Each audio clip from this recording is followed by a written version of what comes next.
नमस्कार मित्रांनो, स्वागत आहे तुमचं पुन्हा एका नवीन व्हिडिओमध्ये. मित्रांनो, तुमच्या पोर्टफोलिओमध्ये मुकेश अंबानींच्या रिलायन्स इंडस्ट्रीजचे शेअर्स असतील तर ही बातमी तुमच्यासाठी अत्यंत महत्त्वाची आहे. देशातील मोठी कंपनी रिलायन्स इंडस्ट्रीज येत्या 24 एप्रिल 2026 रोजी चौथ्या तिमाहीचे आणि संपूर्ण आर्थिक वर्ष 2025-26चे आर्थिक निकाल जाहीर करणार आहे. यावेळी कंपनी आपल्या भागधारकांसाठी लाभांश देखील जाहीर करण्याची शक्यता आहे. रिलायन्स इंडस्ट्रीजनं शेअर बाजाराला कळवलं आहे की 24 एप्रिल 2026 रोजी संचालक मंडळाची बैठक पार पडणार आहे. या बैठकीमध्ये 31 मार्च 2026 रोजी संपलेल्या तिमाही आणि संपूर्ण आर्थिक वर्षाच्या लेखापरीक्षित स्वतंत्र आणि एकत्रित आर्थिक निकालांना मंजुरी दिली जाईल. संचालक मंडळ शेअरधारकांना लाभांश देण्याची म्हणजेच डिव्हिडंड देण्याची देखील शिफारस करण्यावरती विचार करेल. निकाल जाहीर झाल्यानंतर कंपनी आर्थिक कामगिरी आणि भविष्यातील धोरणांवरती चर्चा करण्यासाठी विश्लेषकांसोबत एक बैठक घेईल. बाजार तज्ज्ञ यावेळी रिलायन्सच्या निकाल आणि लाभांश घोषणेवरती बारकाईनं लक्ष ठेवून आहेत. गुंतवणूकदारांना आशा आहे की कंपनी दमदार कामगिरीसोबत एक आकर्षक लाभांश देखील जाहीर करेल. यामुळे शेअर्सच्या किमतीमध्ये वाढ होऊ शकते. रिलायन्सनं आपल्या भागधारकांना याआधी देखील लाभांश दिलेला आहे. कंपनीनं 14 ऑगस्ट 2025 रोजी प्रति शेअर ₹5.50 इंटरिम डिव्हिडंड दिला होता.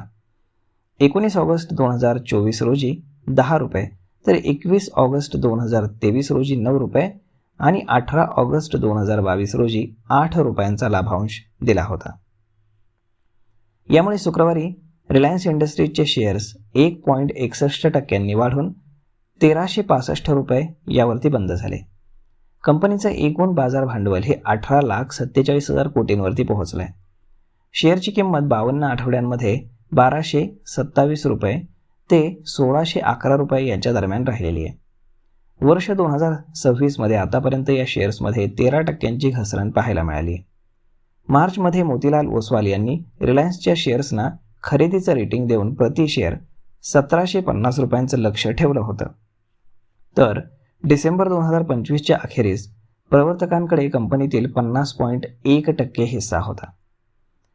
आता रिलायन्स इंडस्ट्रीजनं ऑक्टोबर ते डिसेंबर 2025 तिमाहीमध्ये ₹18,645 कोटी एकत्रित निव्वळ नफा कमावला होता.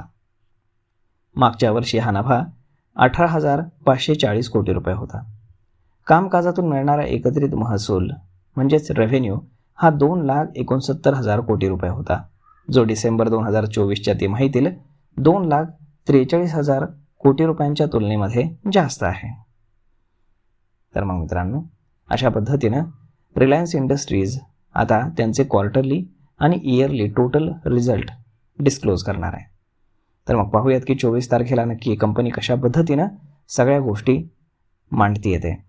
आणि शिवाय जिओचा जो IPO येतोय तर त्या संदर्भातली देखील मोठी घोषणा होण्याची शक्यता आहे. तर मग मित्रांनो, हा व्हिडिओ ही माहिती तुम्हाला कशी वाटली हे तुम्ही आम्हाला कमेंट करून नक्कीच सांगा. आणि जर आवडली असेल तर आपल्या जवळच्या मित्रमंडळींसोबत देखील हा व्हिडिओ तुम्ही शेअर करायला विसरू नका. धन्यवाद.